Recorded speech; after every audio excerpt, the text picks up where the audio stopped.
Welcome to America's Horse on America's Trail with the Mustang Discovery Ride. I'm your host, Julianne Neal.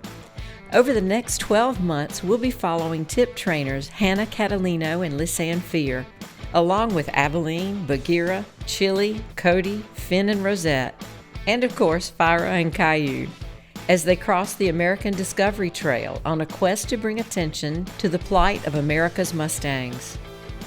With a goal of 5,000 miles, 5,000 Mustangs, the Mustang Discovery Ride team hopes to bring attention to adoption into appropriate homes for these living legends. We hope that you'll join Hannah and Lisanne on this journey of a lifetime by following the Mustang Discovery Ride podcast. Enjoy the ride.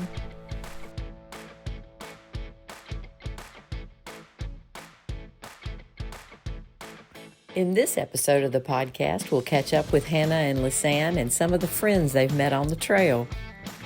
We'll meet DL and his family, along with Charles Cohen and some of the students who meet up with the girls to catch some footage.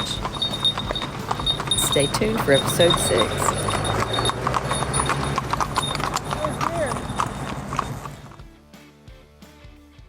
So, how are things going, girls?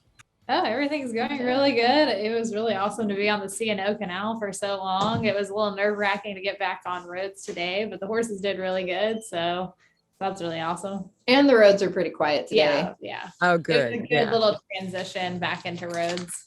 Right. Being a Sunday, that's probably true. Tell me about the C&O Canal, because I kind of don't have a picture in my mind of where y'all are going each week and where you'll end up. So all of a sudden, I heard you talking about the C&O Canal, and I was like, that's not even in the state they're in. So I got a little confused. So tell me how you sort of started out on it and how you ended up there.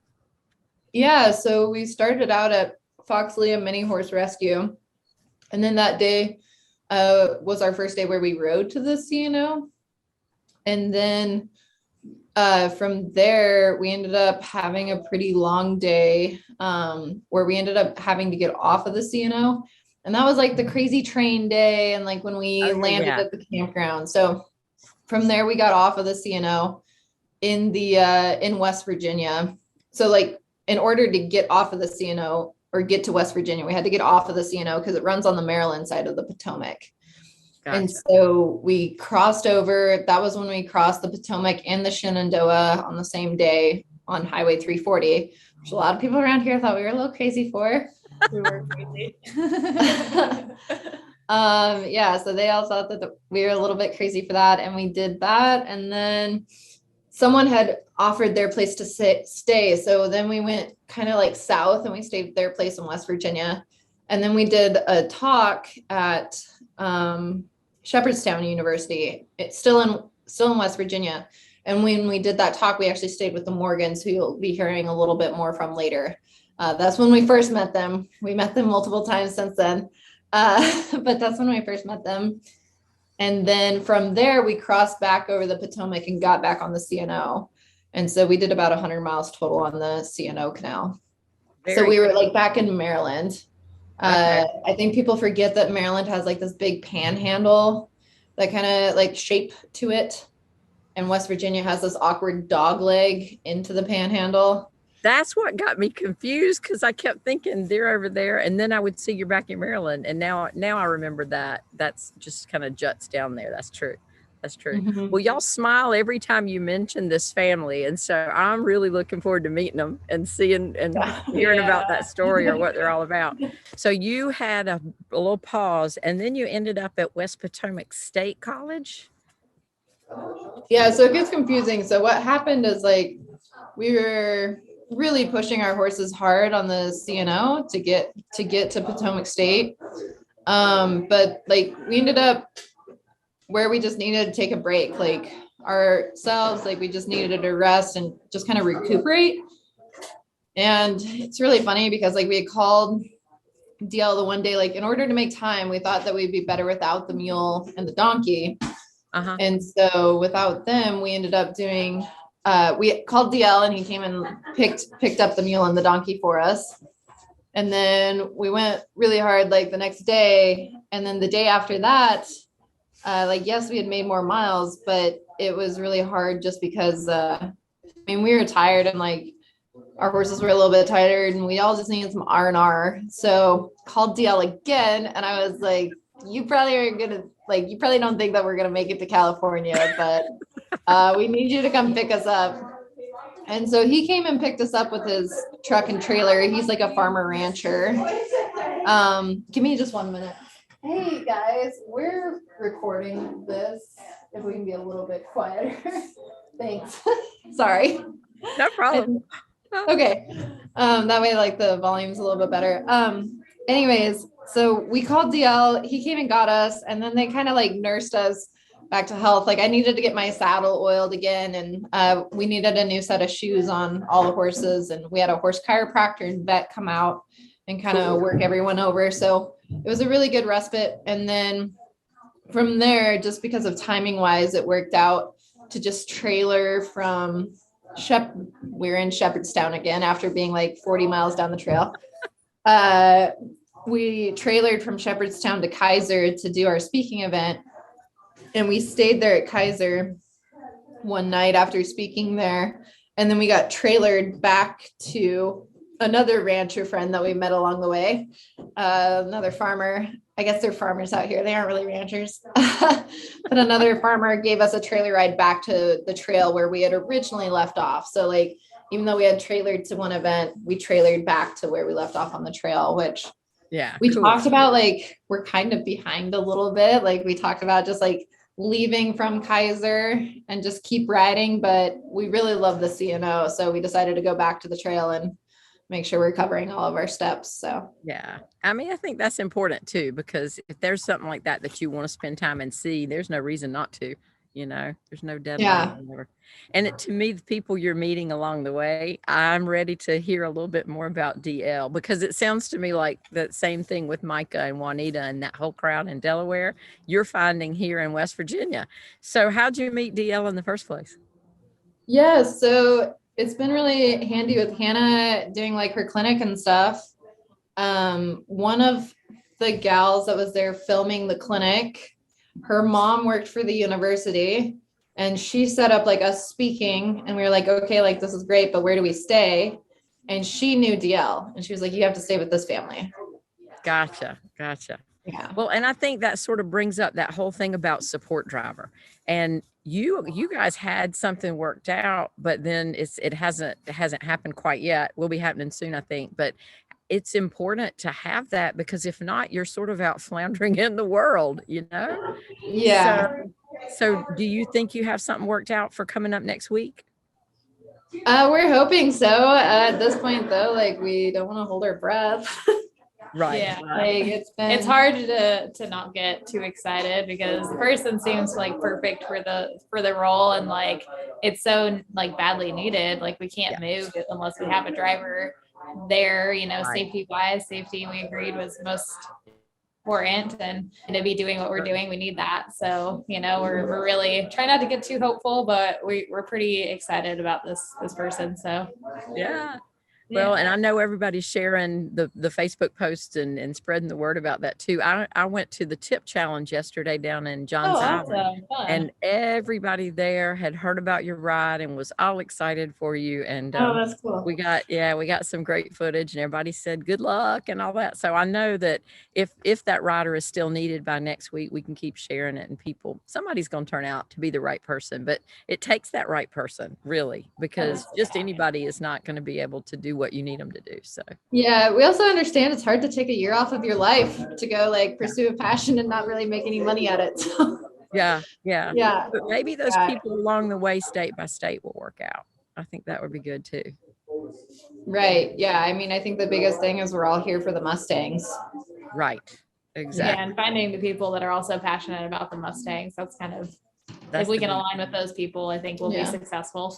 Yeah, for sure. Well, tell me about the Mustangs. Who's thriving? Who's the one that's saying, I don't want to be in the back, or I don't want to be in the front? How are they doing with all that stuff? Are they still kind of settled in and happy and mine all of a sudden, Bagheera, he was kind of really wanting to take lead in the last few days. What? And like he's got the littlest legs of the whole group, and he's like, no, let me at it. And so Yeah, he's kind of took the lead on our last day on the C&O Canal, and then he took lead for a little bit today. But then he goes up and down the hills, and then he gets tired, and her horses plow through up and down the hills. So we were like, oh, you could go past us now. But it was nice to see that he really like is gaining confidence and wanting, that. But then at the same time, I have my burro, Cody, who he's really slow, up the hills, and he hates it. So not really hates it, but it's not his favorite. He'd rather go at his donkey pace rather than go, at the pace of the horses. So that part is a little challenging. How does Chili handle being behind when Bagheera wants to go in the front? Is he okay with it? Yeah, today I rode Finn and I just led Chileno, and sometimes like I just constantly have to kind of like push him back. Like, no, I'm riding someone else today. Like, you can hang out.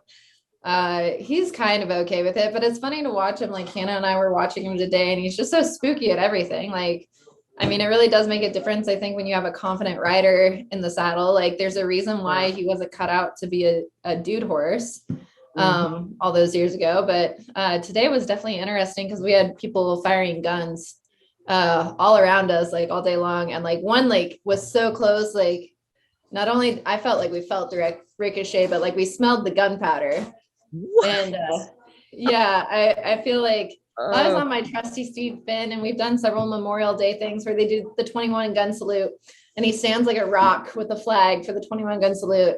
And then then they play taps after it, and he freaks out about the trumpet, but gunshots, he's fine. Well, I think next time on our next podcast call, we need to do it outside so you can kind of go from Mustang to Mustang to burro and back. And so we can see all those guys, because I'll tell you what, we're working on some of those educational materials. And I have a friend who's the music teacher at one of our elementary schools who's making puppets out of little horse stuffed animals or whatever. And so her kids want to help write a story and have your character horses or whatever. So they want to meet those guys. So maybe on our next call, we can do that. When we have good enough service and our fingers won't fall off, we can do that. Yeah, that sounds like a plan. Sounds like a plan. Well, so you guys can sit here. DL. Is DL close by? Let's meet him. Yeah, we got DL and his dog and his wife here, Tara. Yes. Yeah. So we'll get everyone situated if you're okay with that. Sure thing. Bring them on. Or it doesn't matter. I'll come sit next to you in the dark. Okay. Or we'll try. Oh, let me figure out this GoPro. I thought I had it figured out the other day, but I don't right now. I mean, I can't turn it on without it like not recording at this point. So I don't know what that means. That's all right. Okay, you're gonna have to get close to Hannah. Hi, Hannah. Hello. We're practically family now. We are family. Yep. We've stayed long enough and eaten enough of your food. Yes, it's gorgeous. Okay. Does that work for you? That's perfect. Yeah. It's nice to meet you guys. So it's DL, and tell me your name. Tara. Tara? Yes. Tara. Gotcha. Well, it's very nice to meet you. Welcome to their family, to our family. It's exciting to have people who care about this project and about the girls and all of the animals. So I'm so excited to get to meet you. So I guess why don't you, Hannah, introduce these two and tell us who they are and how this came about. All right. Yeah. So DL has been basically our knight in shining armor in West Virginia. He came in, rescued us so many times from, horses needing to have, a minute, and we needing to have a minute to kind of, work through some equipment stuff and you want me to stop talking? Oh no, you keep talking. I'm just gonna reset these cameras so they're a little bit better. Yeah, and we needed to get shoes on the horses and things like that. So it just gave us a really great, amazing place that we were welcomed, and the horses had a really safe place to get to recoup. And Lisanne also got a stove because we went into Shepherdstown on one of our days off, and part of us needing to work out equipment issues was how we were gonna, handle the cold and all of that. And we were able to do that at the Morgan's place. And that was so awesome. And we really enjoyed Tara's hospitality and good cooking. We were eating such great meals, and her daughter Katie was also cooking quite a bit for us. And so that was really awesome. Oh, that's fantastic. So I have to ask DL, tell me, when did you first hear about these girls and this crazy thing they're doing? Yeah, a friend of mine, Michelle Lawson, that works at Shepherd College, somehow or another found out, I don't know, and invited them to the college, I guess. And then she called me and wanted to know if they could stay at our place. And I said, sure. And I'm just really thankful that I did, because it's just been amazing. They're two amazing young ladies. They certainly are. Yes. Yeah, I Grow just on you, don't they? myself. What's that? They kind of grow on you, don't they? They do. I've really enjoyed myself. Yeah, yep. Now, tell me, Tara, have you enjoyed cooking for them? Do they help you in the kitchen, or how does that go? You know what? They got to the point where they know where to find a glass and they know how to get their own drink. And I'll say, bring the ketchup when you come in and that sort of thing. And yeah, they've been real easy to cook for. They eat everything. Well, some of them don't, but Well, being a vegetarian. that's okay. Well, They do. And I really enjoyed having them and getting to know them better. They're great girls. They're That's really fantastic. amazing. I mean, Was every it time we just turn in- around, they tell us something else that they do, and we're like, seriously? They're so talented. Exactly. Well, if you're letting them loose in your kitchen, then they are family. So that's very, very cool. Yes, they are family. Yes, definitely. Yeah. So now, Tara, do you guys have horses also? Are you horse people? My husband is. I've Okay. always loved horses, but never had the opportunity as a younger person. And then once children came along, that was just out of the question. And I'm too busy as a meemaw now, but he can tell you more about the horses. Yes. DL, tell us about your horses and what all you guys do. I've just had them off and on from when I was very, very young. And then after I got married, we got, I don't know, we had as many as 6 at a time. I got a stallion, a quarter horse stallion out of Montana. That is he's just been the best horse. I would take him around the kids' schools, and he would allow them I could show him how to clean his teeth and pick his hooves and brush him. And he'd stand there and eat candy out of their hands all day long. Wow. We had a sister-in-law, that my wife's sister, who had cancer, who's since passed away from it. But when she was a survivor, they had her ride my horse, which she had never been on a horse in her life. And they rode my horse Badger carrying a lit flame torch like they do. And Colleen got up on the horse, and there comes this guy and handed her this lit torch. And I'm like, holy moly, my horse is never going to do this, but they did. Horses are amazing. I mean, Yeah. I just enjoy putting my arms around them and smelling them. Smelling them. But that was a parade for the Relay for Life Relay for life. that Yeah. Shepherd University does annually. And it was a real big thrill for my sister to be on that horse that day. It was I great. bet. That is so Yeah. fantastic. Now, do you still have that horse there at the farm? Yes, ma'am. I still have that one and two other geldings. Yep. And Okay. I'm hoping they can work out a Mustang deal through this thing. I'm starting to get attached. Yeah. Well, I am attached really, but Yeah. Well, they're so My- special. My back's not very good and my knees aren't very good, but like I said, I just like being around them, and they're good for you. I mean, they're good for people. They are. As we've been following them today, I've really gotten attached to the burro. I think it's so cute watching it go down the highway. It's so I cute. know. That's the same with me. I want a burro so bad. That My is horse so over there cute. is like, no, you don't. But yes, I Yeah. do. Yes, I do. And so I have to ask about the support driving thing, because that is such an important part when you're on the road. So DL, you've done some support driving today. Is that right? Yeah, this is my second time, and yeah, it's not very fast in a car, you get to do a lot of sightseeing. And I mean, I had no idea about the American Discovery Trail, and I saw Lisanne, they stopped, Hannah and Lisanne stopped, and she was taking a picture of his post, and here's the thing, the marker on it. So yeah, I learned, It really does exist. yeah, it really Yeah. does. I had Yeah, no idea. markers are there. We didn't know anything about that. Yeah. And I was talking to a friend and she said, it was Shirley, as a matter of fact, earlier. And she said, so you've missed church. And I said, well, we did. But I said, we're going 3 miles an hour and we're out and seeing God's nature. So we've kind of sort of been in church. Yeah, It was right. an absolutely Yeah. beautiful time, Yeah. We've enjoyed it a Absolutely. lot. Yeah. And you can always say a prayer as you're driving along behind them to make sure everything stays well. That's right. Absolutely. Well, we're going to be praying for these girls for over a year. For a long We're going to time. make sure that they're going to get there safely. Exactly. Well, and that brings me to, they'll be out in California at the end of this ride next year sometime. So I think the two of you will probably need to make a trip out there, don't you think?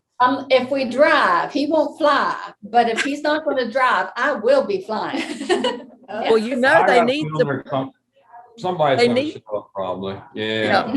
they need support drivers along the way, so you could always drive along and meet them. You never know. Oh my word, yeah. Uh, It'd be a good job for a retired person It that wants to would. see the country. I mean, there ought to be somebody that would, that was retired and didn't have It would be nice. responsibilities. Yeah. It'd be a perfect thing. It sure would. It sure would. Well, the right person's going to come along, but until then, it's really Oh, great yeah. that you two.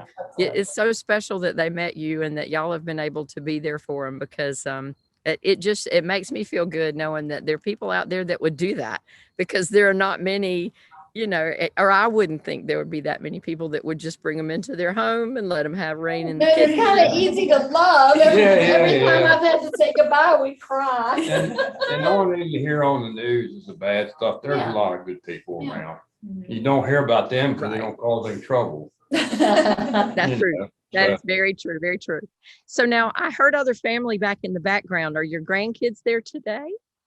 No, actually, we're. No, yeah. So we're 2 hours away currently. They drove 2 hours one direction pretty much to be here with us today to drive, and then they've got another like hour and a half, 2 hours back. Oh, wow. Where they came from. We're staying with another family here that we just like randomly ran across on Facebook, and then we also have the film crew too. That's what's loud back there is the film crew out of Baltimore. Oh, very cool. So Charles and the guys are there from that. That's Yeah, wonderful. yeah. They haven't really like ever ate off of a campfire before, so we're gonna go grill up some brats and stuff for them. Oh, cool. That's Yeah, awesome. that's nice. Very cool. Well, why don't you call all of them in and let everybody say hey, and Okay, let me go quick. we'll finish out the call that way. That'd be fantastic. So where are you? I'm in South Carolina. I'm in my Okay. backyard. Though I've got a dog running around behind me, but it's. I was it's trying to beautiful figure weather out today. your accent. Yep, I'm South Carolina, Southern girl. So don't laugh. No, I love it. I Yeah, love we it. like it. Yeah. Oh, Yep. thank you. Thank you Yeah, very much. It looks kind of warm there compared to here.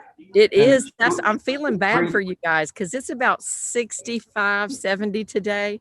Now it was cold yesterday, cold last night, but it's very warm today. I see your film crew in the background.